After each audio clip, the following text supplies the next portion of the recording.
ہر عمر کے بچوں کے لیے ڈائناسور کے بارے میں ان تیز حقائق کا مطالعہ کریں۔ دریافت کریں کہ ٹائرانوسورس کے تیز دانت کیوں تھے، جہاں سے ڈائناسور کا نام آیا ہے، اور بہت کچھ۔ بنیادی ڈائناسور حقائق۔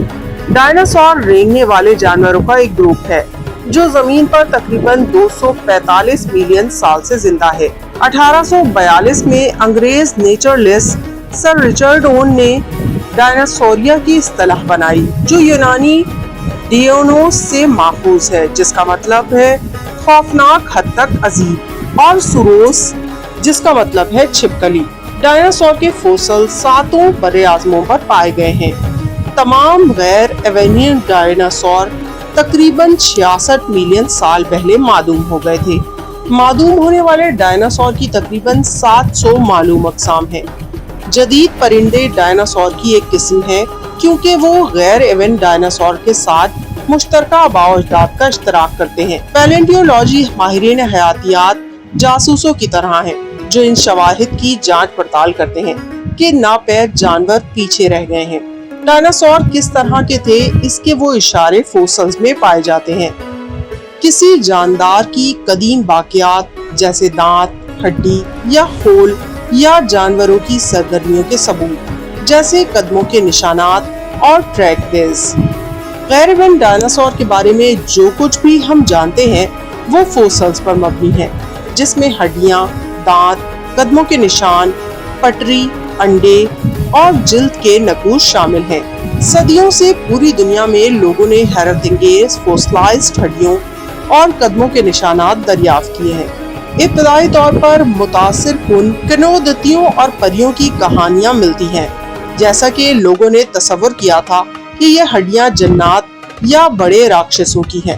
کچھ لوگ برنم براؤن کو، جس نے 1897 میں American museum of natural history میں اپنے کیریئر کا آغاز کیا، کو 19ویں صدی کے آخر اور 20ویں صدی کے اوائل کے سب سے بڑے ڈائناسور شکاریوں میں سے ایک مانتے ہیں۔ اس نے اپنے کیریئر کا آغاز 1897 میں American museum of natural history سے کیا۔ اس کی بہت سی عظیم دریافتیں، جن میں ڈائناسورز ریکس کے پہلے نمونے بھی شامل ہیں، میوزیم کے ڈائناسور ہالز میں نمائش کے لیے رکھے گئے ہیں۔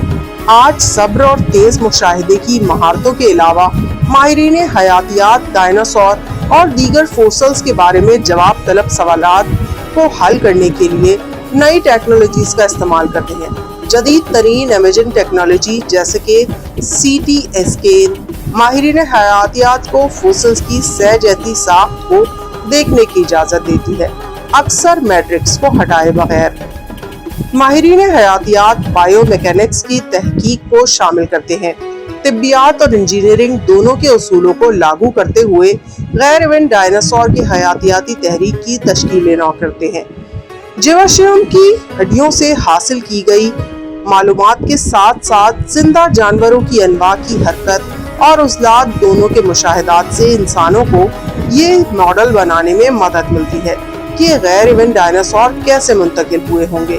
قدیم ترین معلوم ڈائناسور ٹریکیاس دور تقریباً 250 سے 200 ملین پہلے کے دوران نمودار ہوئے۔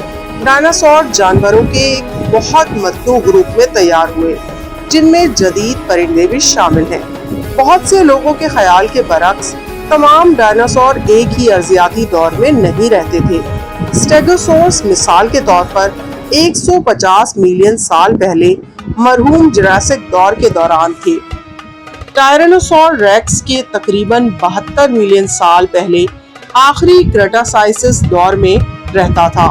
ٹائرانوسورس کے زمین پر چلنے سے پہلے اسٹیگوسورس 66 ملین سال پہلے تک ناپید تھا۔ میسوزوئک ایرا کے دوران 180 ملین سال کے دوران ٹریاسک سے زیادہ کا عرصہ، جس میں کیراٹیسیس اور جوراسک ادوار شامل ہیں، غیر ایوین ڈائناسور کی ایک نو ایوین تھے۔ ڈائناسور کی ایک نو تیار ہوئی۔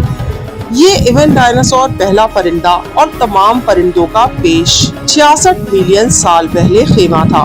ہر غیر ایوین ڈائناسور پہلے ناپید ہو گیا تھا۔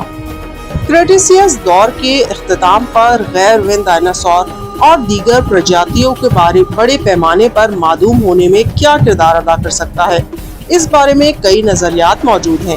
یہ یقینی ہے کہ اس دوران ایک بڑے سیارچہ یا دو مکینت زمین سے ٹکرایا، جس سے زمین کی آب و ہوا میں ڈرامائی تبدیلی آئی۔ کچھ سائنسدانوں کا قیاس ہے کہ اس اثر کے دوران زمین پر زندگی کے لیے تباہ کن نتائج برآمد ہوئے ہیں، لیکن دیگر عوامل بشمول سمندر کی سطح میں تبدیلی اور بڑے پیمانے پر آتش فشاں سرگرمیاں بھی اس بڑے پیمانے پر ناپید ہونے میں اہم کردار ادا کر سکتی ہیں۔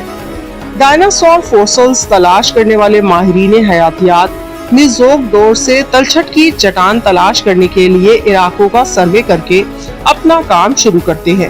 صحیح جگہ تلاش کرنے میں تجربہ اور گہری نظر درکار ہوتی ہے۔